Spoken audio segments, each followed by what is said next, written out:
بسم اللہ الرحمن الرحیم۔ آپ دیکھ رہے ہیں my channel Asad Islamic views. ماں کی بے قراری۔ میں ابھی مریضوں سے فارغ ہوا ہی تھا کہ وہ بچے کو اٹھائے بوکھلائی ہوئی میرے کلینک میں آئی۔ پھولی ہوئی سانسیں بتا رہی تھیں کہ پیدل آئی ہے۔ اپنے حلیے سے بھی بے نیاز لگتی تھی۔ بچے کو بیڈ پر لٹا کر تیزی سے میری طرف مڑی۔ اس کے کچھ کہنے سے پہلے میں جلدی سے اٹھا اور بچے کا معائنہ کرنے لگا۔ گلے میں انفیکشن کی وجہ سے اسے تیز بخار تھا، جس کے سبب اس پر غنودگی طاری تھی۔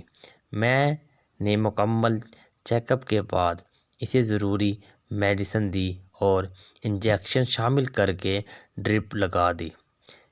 اس تمام وقت وہ بے چینی سے بچے کے ارد گرد گھومتی رہی۔ میں نے کہا، اس کے قریب کرسی پر بیٹھ جاؤ۔ ڈرپ ختم ہونے تک انشاءاللہ اس کا بخار اتر جائے گا۔ بیٹھ کر بھی اسے سکون نہ ملا۔ آیتیں پڑھ پڑھ کر اس پر دم کرتی رہی۔ بار بار اس کے ماتھے پر ہاتھ رکھتی، اس کا منہ چومتی اور اپنے آنسو صاف کرتی رہی۔ تبھی میری نظر اس کے پاؤں پر پڑی، جس سے خون رس رہا تھا۔ میں نے پوچھا، تمہارے پاؤں کو کیا ہوا؟ جھک کر دیکھا اور بے دلی سے مسکرا کر بولی، روڈ پر بہت رش تھا، سواری کے انتظار میں دیر ہو جاتی، اس لیے بھاگی چلی آئی۔ میرے گھر سے بہت دور تو نہیں ہے آپ کا کلینک، لیکن یہ خون؟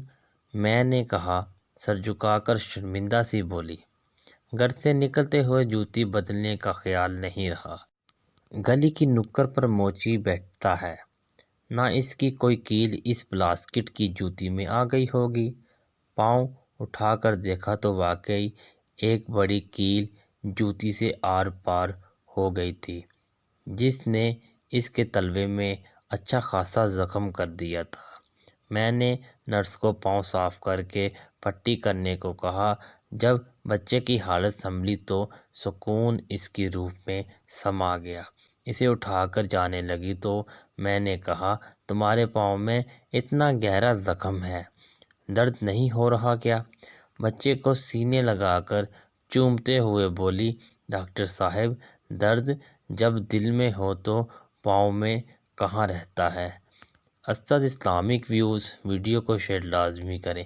آپ کو ہماری ویڈیو کیسی لگی ضرور بتائیے گا۔